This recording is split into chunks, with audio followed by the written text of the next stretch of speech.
So I wanted to discuss something that I have discussed in the past, which is going to be God's existence. So it is a topic that is often encountered on college campuses and in philosophy classes, and when you go through a systematic theology book, they typically will address what is often called proofs for God's existence, or sometimes it is called the theistic proofs.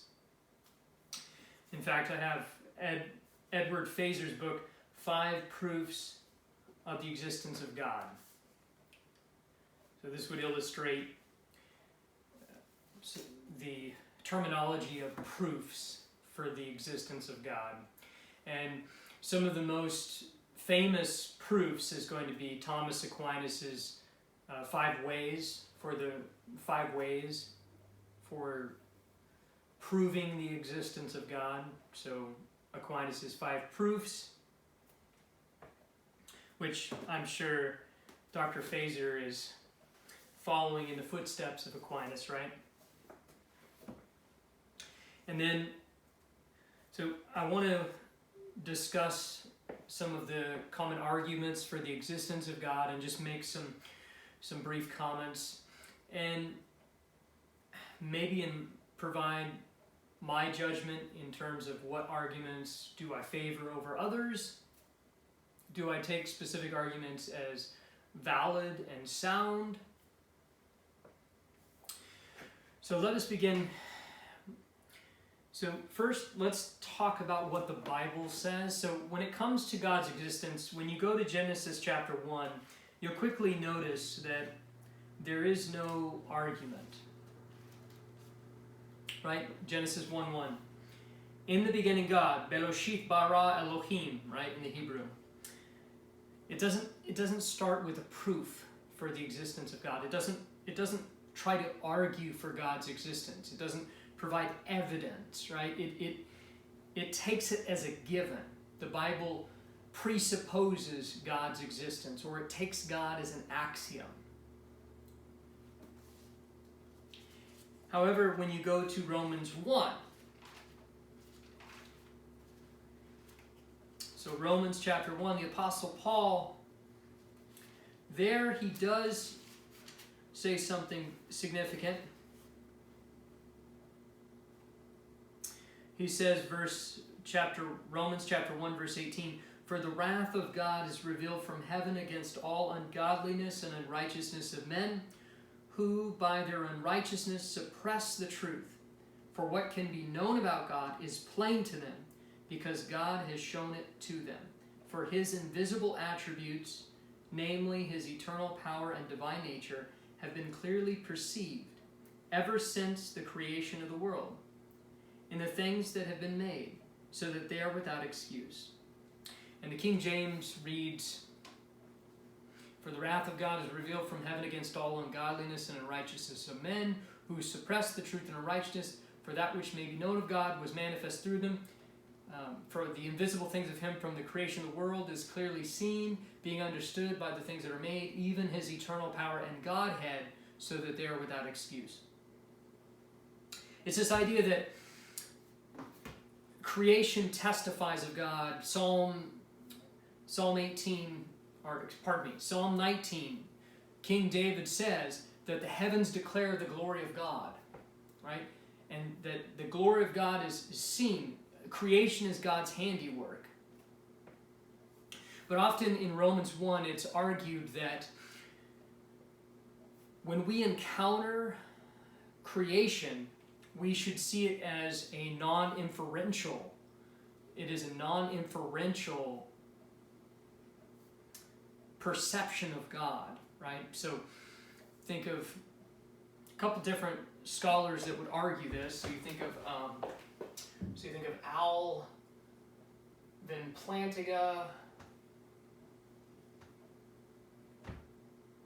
So Alvin Plantinga, and then there's one other one. He wrote a book called Perceiving God. Alston.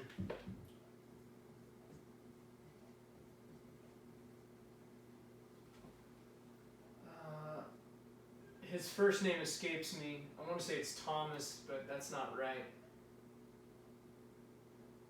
So, I think it's William Alston.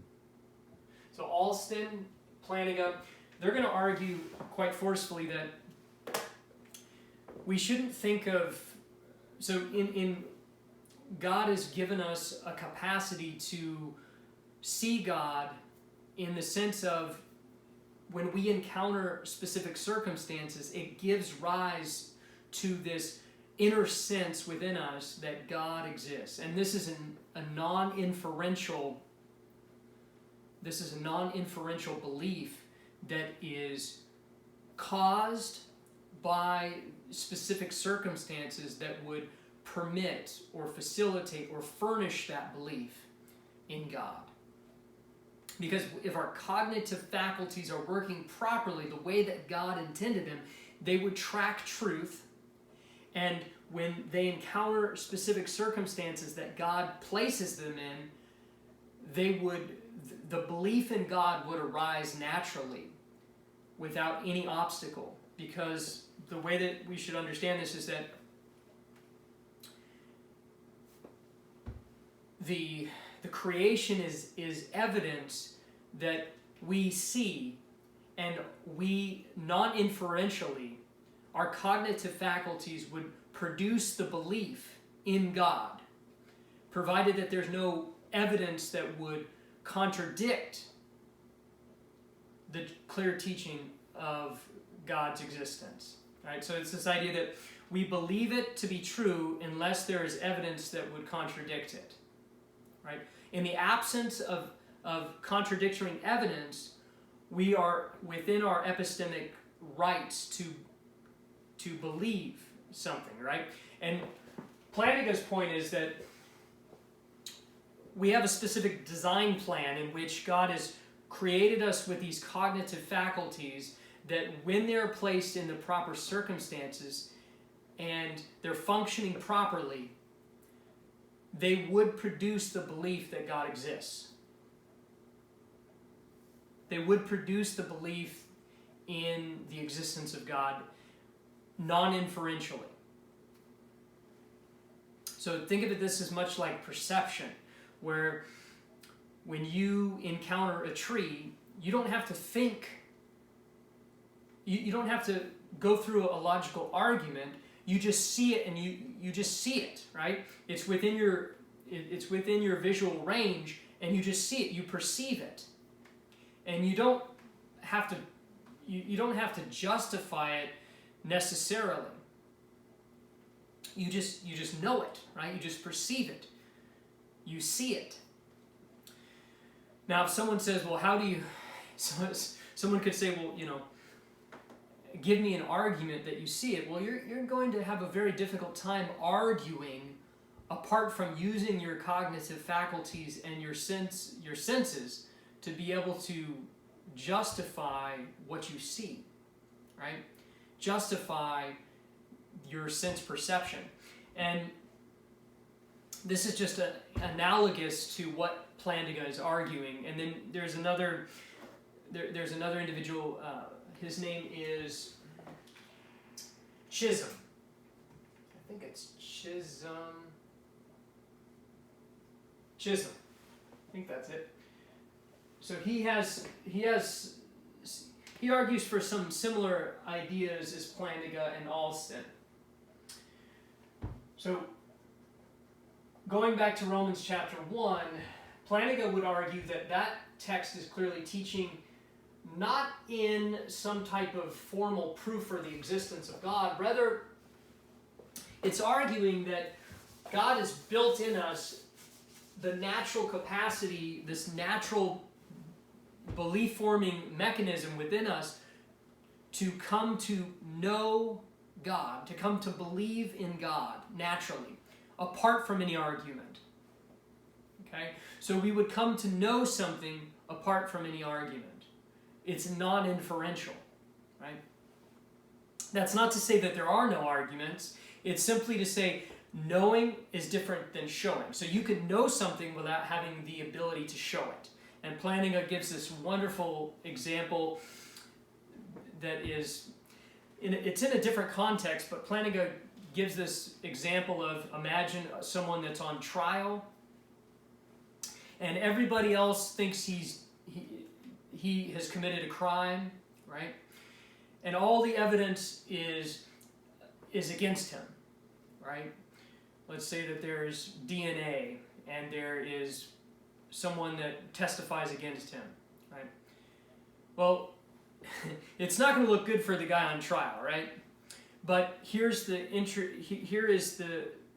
relevant information to be able to clarify this particular example. This individual is innocent. He did not commit the crime, and he knows it, right? Even though all the evidence is against him, he knows he's innocent. So the question would be, well, is he innocent? Well, he knows he is, but everyone else may not. And the point is the point is that even if there is evidence against what you know to be true, against a belief that you have properly, that you have, and in this case it would be, he would have evidence because he knows he's innocent, right? Through his own personal testimony, and he knows this. The point is that you can know something to be true even if there's evidence that contradicts it, and even if all of the evidence is against you, you can still be within your rights to affirm your current belief against the evidence, right? And it's the idea that you may know something to be true without being able to provide any arguments further, or to be able to tear down other people's arguments. That's a possibility as well, because you just may not be in a position to know how to. Now, in the relevant case that I just gave a moment ago from Plantinga, his point would be that you would have what is called a defeating defeater. So in epistemology, you have a defeater is when you have contradictory evidence to your current belief. So if you have a belief and then you come across contradictory evidence, that is called a defeater. It would contradict your current belief and it would defeat it. And so you should follow the evidence, and so your belief, since the evidence contradicts it, you should change it. Well, there is such a thing as called a defeating defeater, in which you have justification that in light of contradictory evidence, your justification would actually counter the contradictory evidence. In other words, you would have additional evidence that would overturn any evidence someone else brings to you that contradicts your belief. So it's like someone brings you an argument to refute your belief, and you have an argument that refutes their argument, which would not only would it ground your belief and justify you to continue to affirm it, but it would actually undermine that other individual's argument or contradictory evidence to your belief. So Plantinga would argue that Romans 1 is not trying to argue for proof, some type of formal proof for the existence of God, although some would take it to be the case. Immanuel Kant is famous for talking about how we know God exists from the starry heavens and the conscience, the inner law within. So looking up in the heavens declares the glory of God, just like the psalmist says, and then also our conscience, which Romans chapter 2 would talk about, verse 17, about how we know right from wrong, right? So what should we make of the theistic proofs? So some of the arguments for God's existence. Well, let's go through some of them. So some of the most famous ones, there's a lot of them.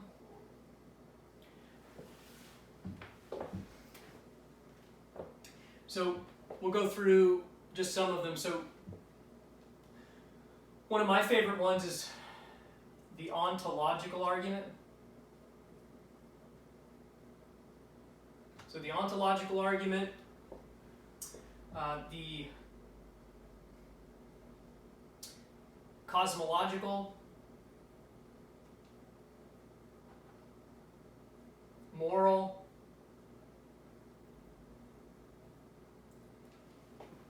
and there's actually two forms of the cosmological argument. The ontological argument, the cosmological argument, the moral argument. These three are common, and then the fourth one, which is called the teleological.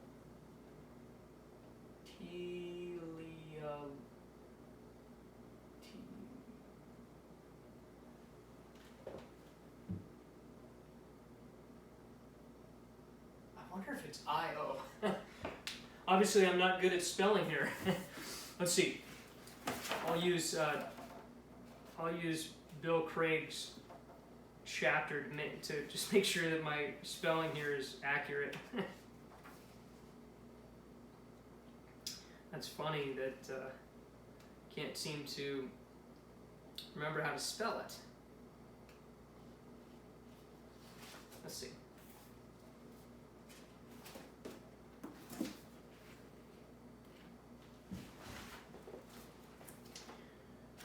All right, so it's T.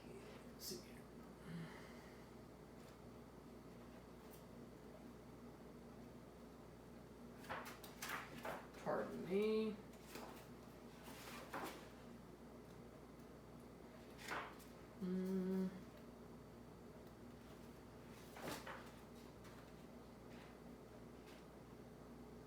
Let's see here.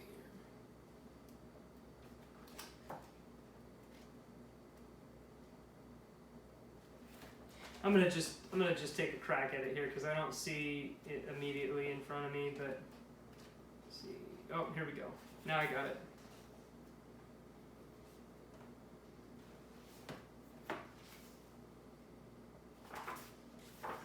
It's the design argument. So let's see here.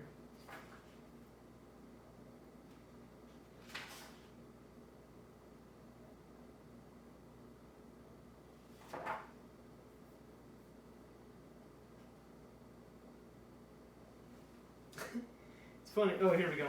There we go. So I was actually on the right track. So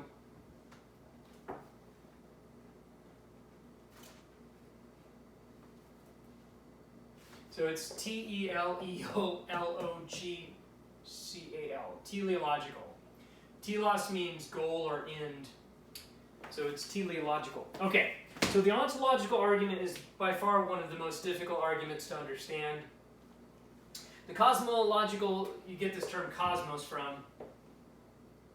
So the cosmological argument, moral argument, and teleological argument are some of the most common arguments for the existence of God, and they're very intuitive. They're easy to grasp. Whereas the ontological argument, I would encourage you to look up William Lane Craig's video on the ontological argument. It's an animated video, and it discusses St. Anselm. But this particular argument, the ontological argument, it takes God as that being which no greater can be thought. And from that premise, St. Anselm would argue that in order for God to be that being which no greater can be thought, he must have necessary existence, must be entailed by that being which no greater can be thought. And he makes the point that a being with necessary existence is greater than a being without necessary existence in terms of the value of what that being would be.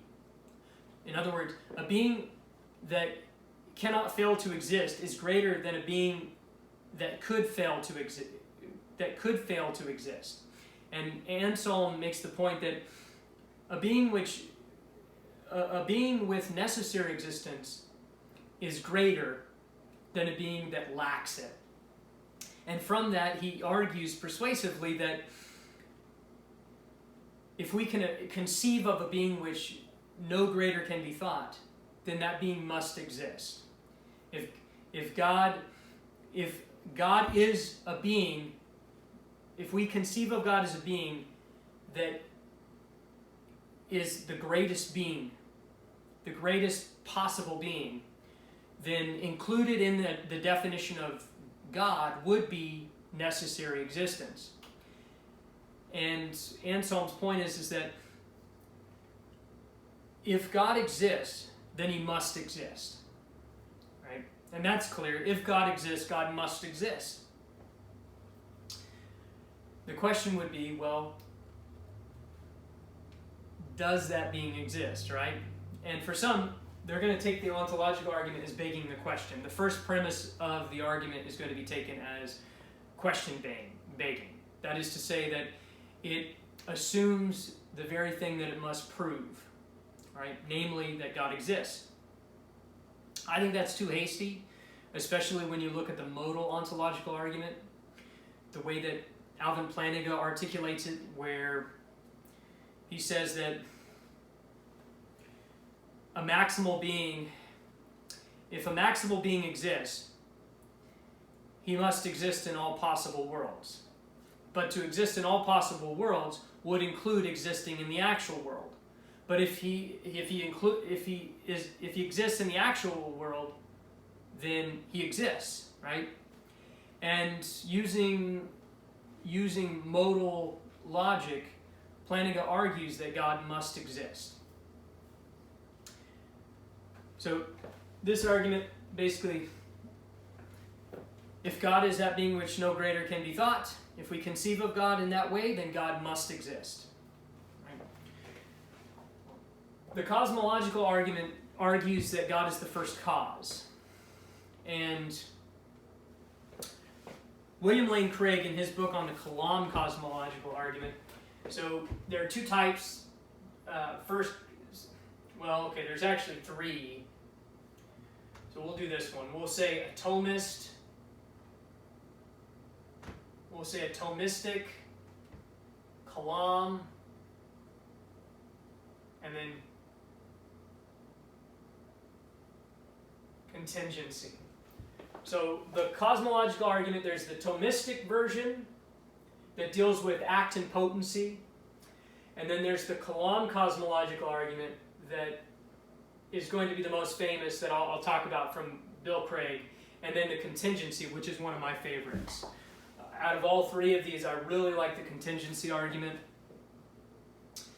The contingency argument has been worked on by Joshua Rasmussen. So his work on the contingency argument, but Leibniz is the one that made the contingency argument quite well known.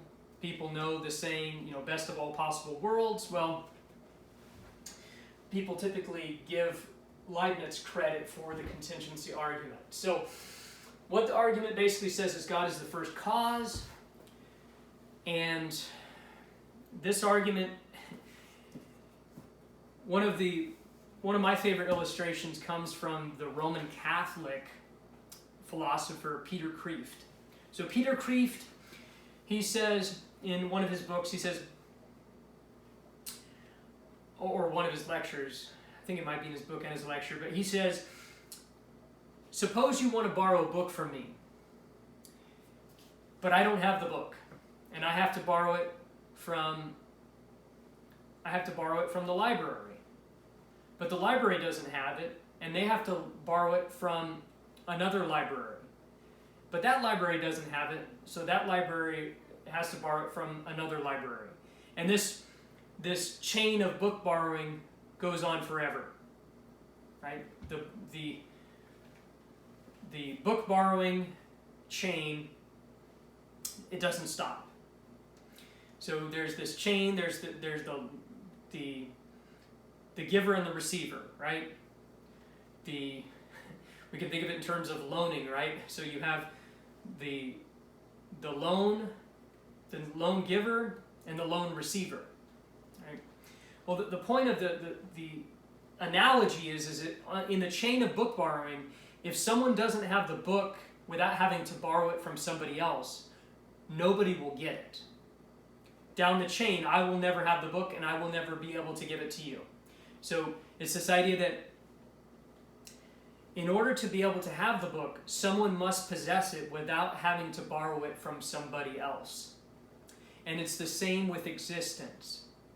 If someone doesn't have existence without having to borrow it from somebody else, then nobody down the chain of cause and effect will be able to receive it. And so the point is there must be a being which exists in and of itself without having to borrow its existence from anybody else. And we could think of this in terms of dependence and independence. There must be an independent being that is not dependent upon anyone else, in which we are all dependent upon. Theologians and philosophers talk about God's aseity, that God is self-existent, that he is self-existent simply means that he is independent. He does not depend upon anyone or anything. He is uncaused, he is non-dependent, and he is underived. Another term for this is fundamental. God is fundamental, and everything else is derived from God via creation. So, this idea that God is the first cause, that he is the ground, the ultimate ground. He is the ungrounded ground of everything. Everything else is grounded by God. God is ungrounded. That is to say, he is independent. And so, this one would say that God is the necessary explanation for all of existence, that he is fundamental, and he necessarily exists, and he causes all of contingent reality, everything that exists that didn't have to exist, that just happens to exist. God is the explanation for all of it. Now, sometimes people will say, well, you know, if God caused everything, well, who caused God, right? And the way that we would understand this is that God necessarily exists. His existence is such that he must exist for who and what God is. Intrinsically, God necessarily exists. He's not contingent. He cannot fail to exist because of what God is, right? What God is God is fundamental. He is independent. He is intrinsically underived, uncreated, independent, and we would think of this in terms of God exists in all possible worlds. God is that being which no greater can be thought. And so God would exist necessarily, whereas everything else would exist contingently. So God is the necessary. God is necessary, and he explains. God necessarily exists, and when we ask, what explains God? God is a being that within himself explains his own existence because he necessarily exists. And all of reality external to God is explained by God. So God necessarily exists and is the explanation of all contingent reality. Now the Kalam cosmological argument takes a different track. So it says, and we'll just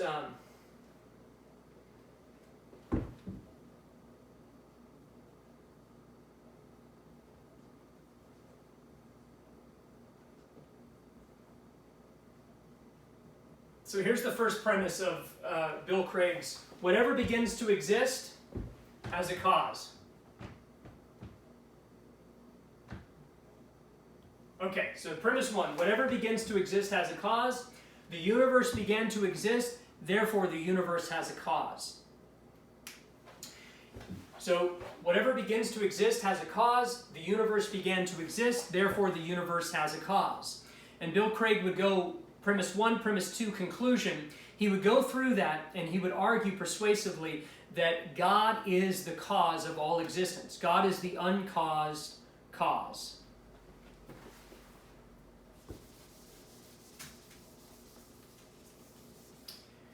And then the Thomistic version of the cosmological argument says that God is pure actuality, or they could say that God is the unmoved mover, and he is the cause of all potentiality.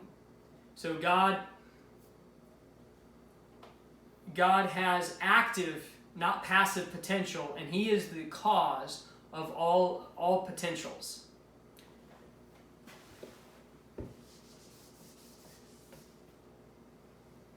And if you want to look at this, so Anselm, Plantinga,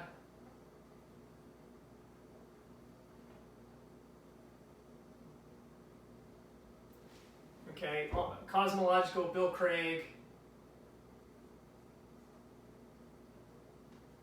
Andrew Loke,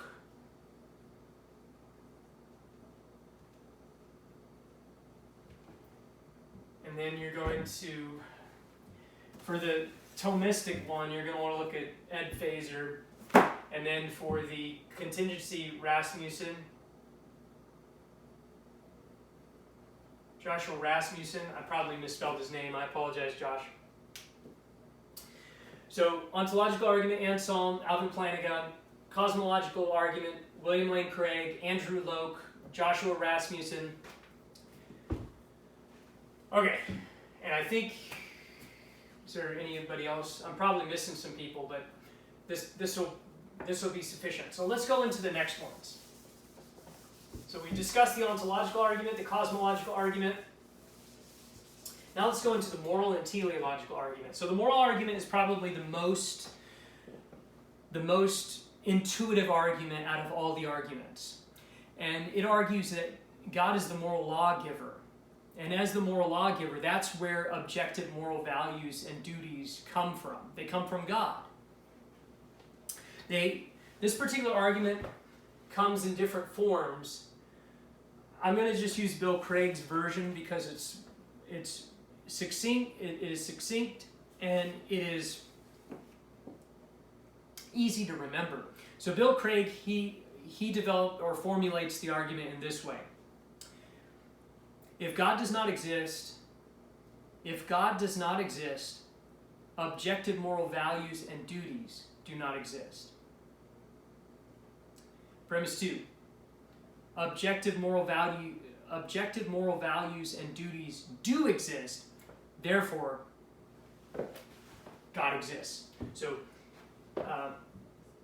if God does not exist, then objective moral values and duties do not exist. Objective moral values and duties do exist, therefore God exists. So that's the form of the argument. There are different forms. You could try and argue for something even simpler, but that argument says that, and this argument can be done in terms of ontology or epistemology. Okay? So right now, a lot of people use this argument for epistemology, that how we know something is good or evil requires God. Not merely that something is in fact evil intrinsically, but the very fact that we know that it's right or wrong. So there are different ways you can use this argument. You can do it as an epistemological argument, or you can do it as a metaphysical argument. And you can also turn these arguments, all the arguments that I'm talking about, you can turn them into deductive or abductive. So deductive would be, you would have two premises and a conclusion, and they would follow a, modus ponens, modus tollens. They would have a logical structure, and the conclusion would necessarily follow from the two premises. If they're sound, if they follow the rules of logic, if they're valid and by following the rules of logic, and it's sound, that the premises are true, then the conclusion necessarily follows with a deductive argument. Whereas with an abductive argument, it's going to be probabilistic. It's going to be it's going to be generalities and particulars, and you would use it to you would basically argue for the best explanation. So the moral argument, so who does this with an abductive form? It's going to be, I believe, David Baggett. I think his name is David Baggett. Baggett, he did teach at Liberty University. I think now he's at Houston Christian University. But Baggett, he argues for an abductive argument for the moral argument. And then Baggett and Jerry Walls, they have a book on, I think it's called The Good God, dealing with the moral argument and understanding God's relationship to moral values and duties. And then there are some specific individuals that are very important dealing with the moral argument and understanding it. So you're going to have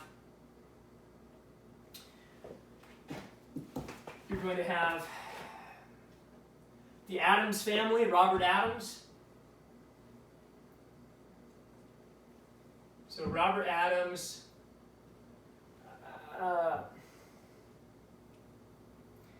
there is a Flanagan, I think his name is Flanagan. His first name escapes me, but Flanagan. He is written on God's relationship to moral values and duties. There's a new book by Michael Murphy. I think, is it Murphy or Murray? I think it's Murphy. Michael Murphy, he's written on God's relationship to moral values and duties. I said Jerry Walls. And Baggett's, I think it's David, but I apologize if I mess up your name, brother. Forgive me. So, Jerry Walls, and I think it's David Baggett. Man, I'm messing that up. And then others that have written extensively on the moral argument. I think Jerry Walls and is it Michael or David Baggett? They've written extensively on the moral argument. Others, I know that, I think Adams, what's his last name? Someone just recently wrote on moral values and how it relates to the doctrine of the Trinity.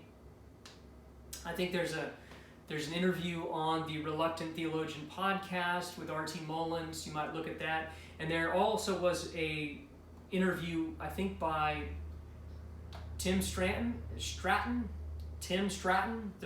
free thinking, free will thinking podcast or something like that. Tim Stratton, that's his name. He interviews the guy as well. It's Adam, what's his name? His name escapes me right now, but Jerry Walls, their book is going to be very important. And they deal with natural law. Michael Murphy deals with natural law and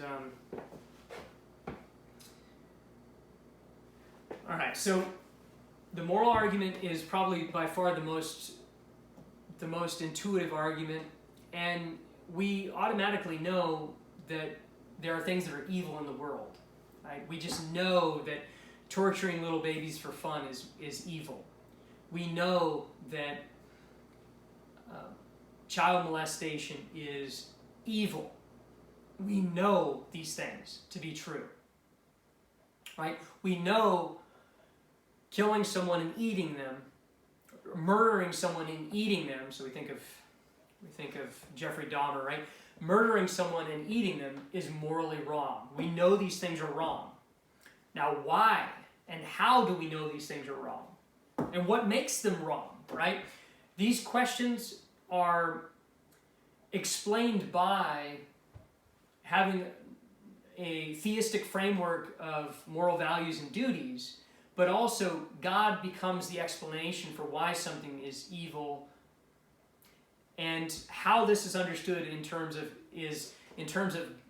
either a divine command theory or a natural law theory, or both. Usually they're taken as both, that they're commensurate with each other. I would say that divine command theory and natural law theory, they go together and they should be embraced together. And how does that all make sense? You could also listen to William Lane Craig debate Eric Willenberg. I can't say his name right. Eric Willingberg? Man, I can't, my mind is drawing a blank. I'm butchering his name. Eric Willenberg. Man, I'm messing up. Just type in Eric Willenberg. I can't even say his last name. I'm sorry, Eric. Forgive me. Look at Bill Craig's debate on moral values and duties, and you'll find it. Eric Willenberg. I can't even say his last name. Man, I'm messing it up. So, moral argument. Now teleological argument. So the design argument. So teleological. So think of telos from the Greek word. I think it's telos, tau, epsilon, iota. It's probably omicron, sigma, telos. I think that's how I think in Greek. So telos means end or goal or purpose. And what this is the design argument. And it's usually dealt with fine-tuning. Fine-tuning. So it's either cosmological design, which would deal with the fine-tuning, or it's dealing with biological design, dealing with like the cells or biological systems. William Dembski, he argues for specified complexity, and Bill Craig, but I think Francis Collins is going to be one of the main proponents, and also Luke Barnes. They're going to argue for cosmological fine-tuning. And fine-tuning shows that the universe is structured such that there is constants that are so finely tuned that if there was any change, life would not even be possible for our world, but also for our solar system and our galaxy.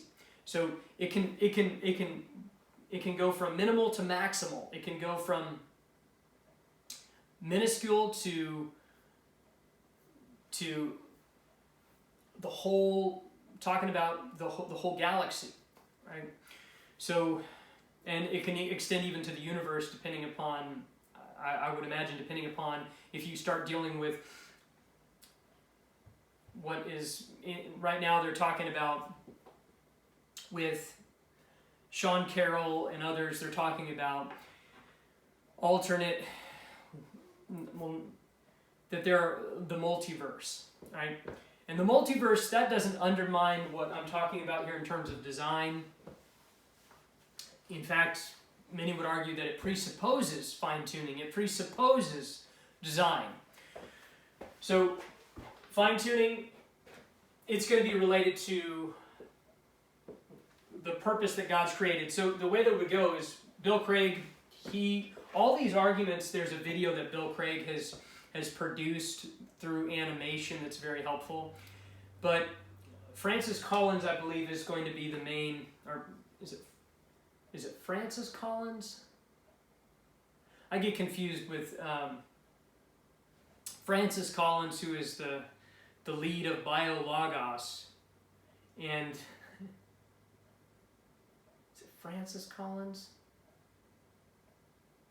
It's funny. So in the Blackwell Companion for Natural Theology, Collins has written an article on the on the fine-tuning. And what's his first name? His last name is Collins.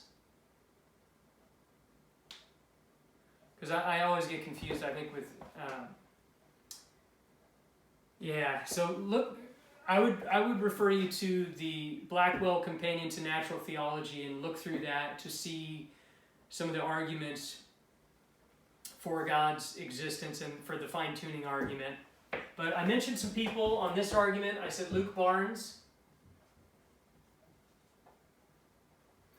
I think he's an astrophysicist or he's a cosmologist. And I think he's in Brisbane, or he's in Australia. So he's going to be someone you would look at. In addition to Barnes, who else has worked on this argument? I think it's Collins.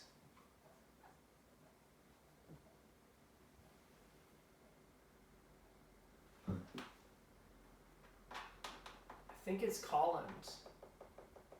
Can't think of... I want to say it's Francis Collins, and I'm just confused, but I can't seem to remember right off the top of my head. But look at the Blackwell Companion. Look at the Blackwell Companion for Natural Theology, and look at that and see. Let me see. I might be able to actually see here where Craig references their work. Probably. Let's see. So I can tell you. It's kind of sad that I have to look at the table of contents to try and remind myself of what I'm... Okay. Here we go.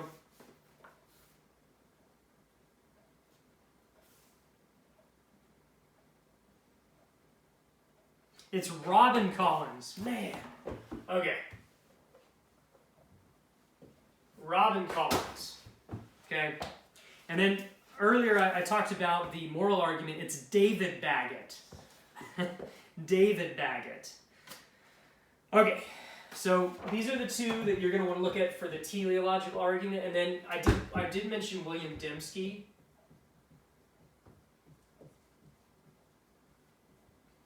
For dealing with, and then might as well throw in there Darwin's black box. The author of Darwin's black box, what's his name? He's a biochemist. I'm trying to remember his name. Behe, Michael Behe.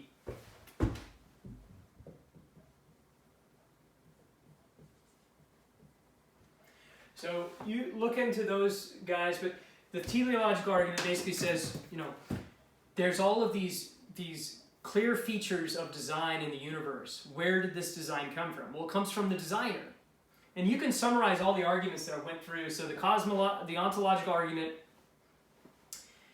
if we can even think of God existing, God must exist. For God to be God, he must exist. Otherwise, if God doesn't exist, then our conception of God isn't truly the greatest conception of God, because the greatest conception of God is a God that actually exists in all possible worlds. So the very concept of God would entail God's existence. So the ontological argument, the cosmological argument, God is the first cause. God is the cause of everything. He is the uncaused cause of everything.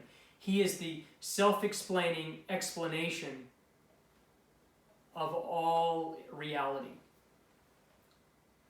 And then the moral argument, God is the lawgiver of moral laws. Right? And then the last one is God is the designer of all design. Right?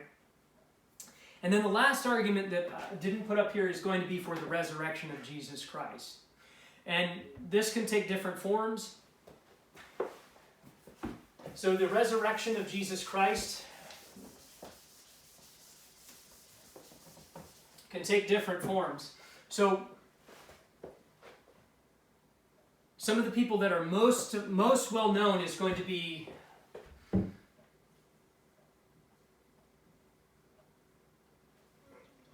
okay, I'm spelling his name. It's Michael Licona. I think it's I'm spelling his name. I'm going to spell his name wrong. So Mike Licona, and then Gary Habermas, who teaches at Liberty University. So those two individuals have, and then Tim McGrew. So Timothy and Lydia McGrew. And Tim's a great scholar.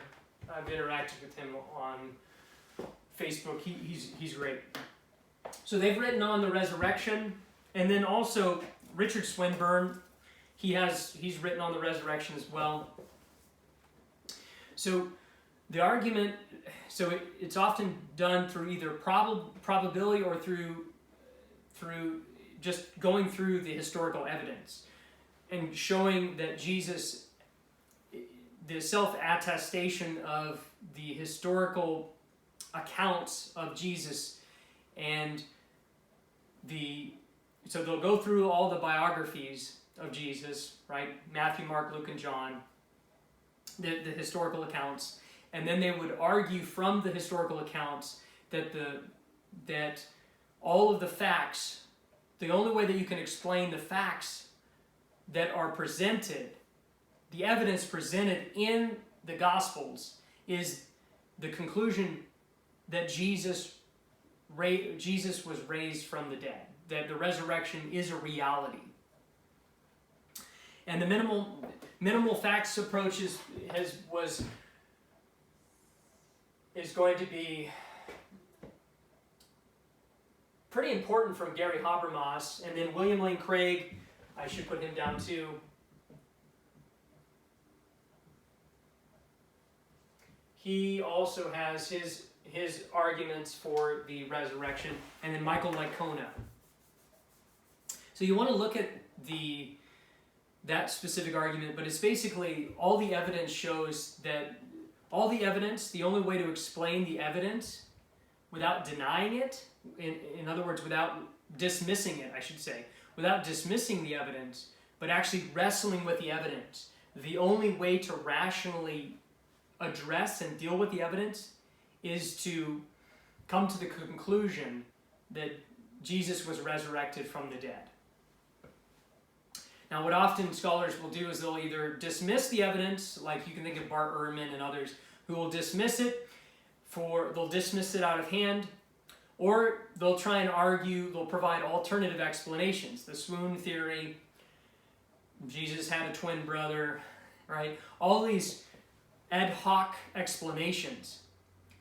But the point is the only way to seriously deal with the historical evidence is to come up with an explanation on, why were the disciples, why did they go from a state of unbelief to belief?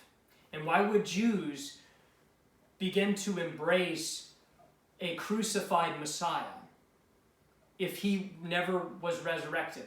And would all of these apostles die for something that they know to be false, right? And did they all have the same hallucination? Well, no, right?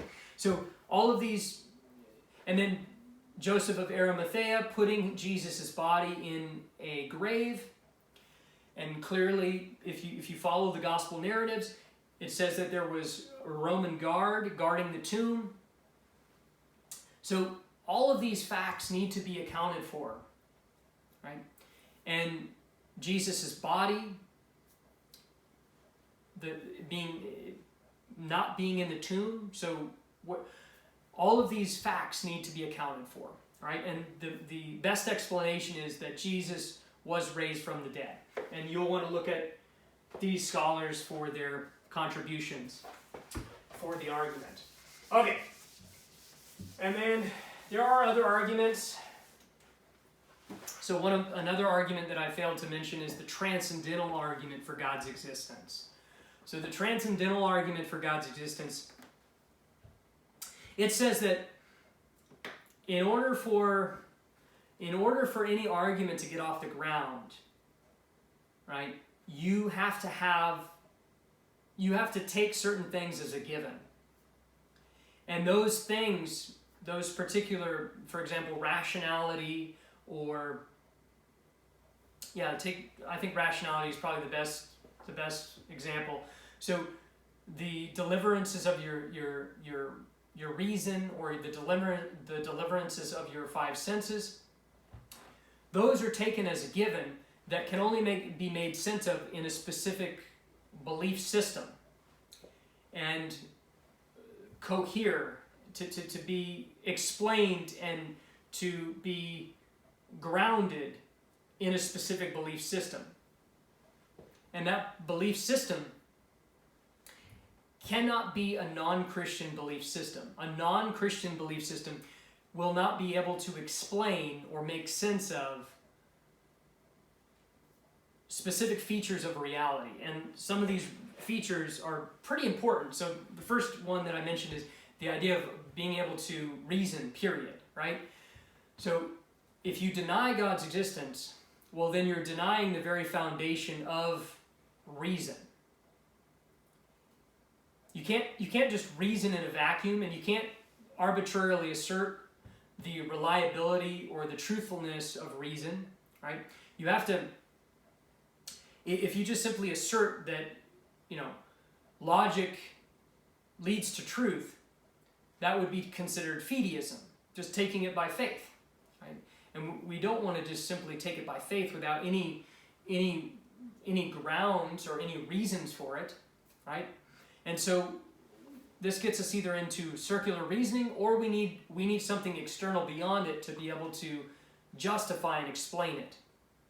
And so the transcendental argument says that the specific Christian beliefs are logically required to affirm in order to be able to explain or to be able to make sense of to be able to take inventory. I should say it this way. To be able to take inventory of the phenomenon, right? So if you think of reason, and then you could say sense, reason, and the senses, okay?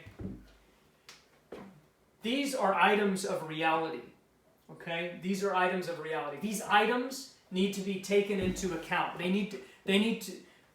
They're inventory, and they need to be as inventory, they must be accounted for. And how do you account for them? Well, your beliefs have to account for them. And the transcendental argument says the only way that you can make sense of the inventory of reason or the senses is within a Christian framework. Any other system is going to undermine these.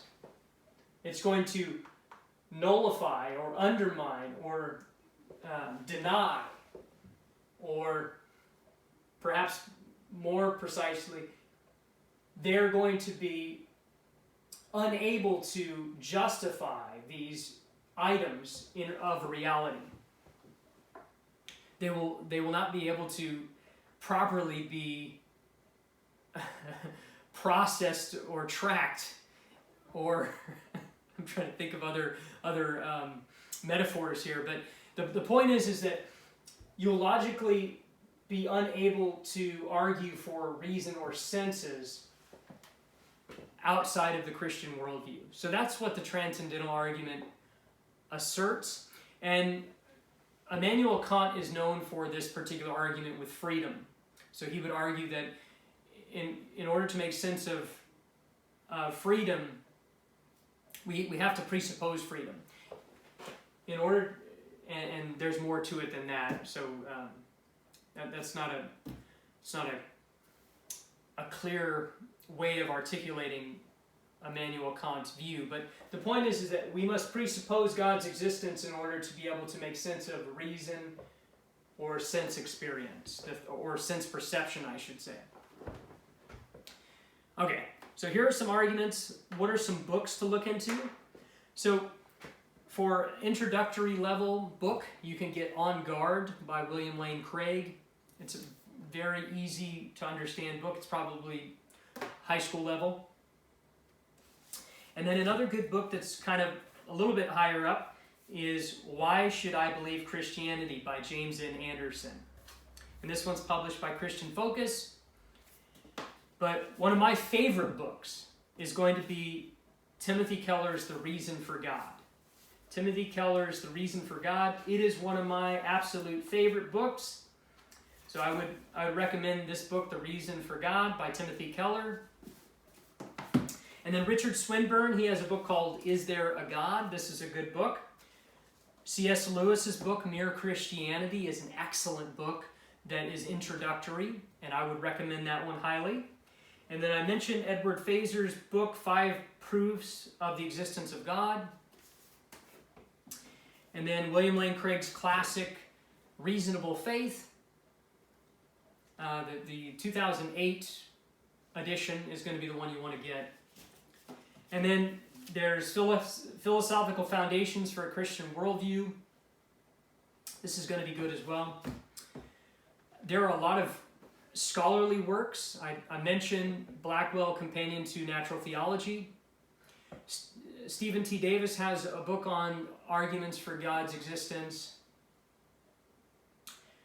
There's a lot of books out. I know Kenneth Pierce and I believe Graham Oppie did a book together where they're arguing for God's existence. That would be probably one to look into.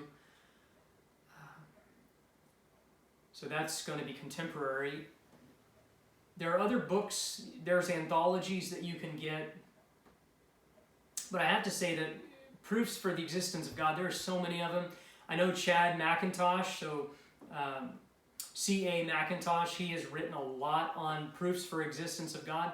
He has a video going, I think, 4 hours worth of arguments for God's existence on Capturing Christianity YouTube channel.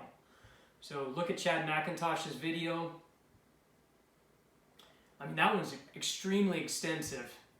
And I think that Chad has a blog. I can't think of the blog off the top of my head. Just go to Chad McIntosh's channel or his website. I think it's camcintosh.com.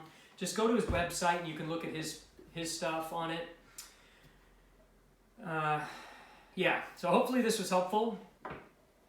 Peace and God bless. Oh, you know what? Something I didn't mention about these arguments that I should say before I conclude the video is that these arguments are all going to argue for monotheism. They're going to undermine polytheism. They're going to undermine any form of henotheism, if you take, depending upon how you define henotheism. If you believe that God is uncreated, independent, and underived, that is to say that God is fundamental, that all reality finds its source and its support and end by God, then all of these arguments are going to prove monotheism. And the type of monotheism, it can be, that's going to be up for debate. It'll be Trinitarian monotheism. That's going to be what Christians will argue, but then our Muslim friends or Islamic friends, they're going to try and argue for Unitarianism, which I would take as false. All right, so I'll let that conclude. Peace and God bless.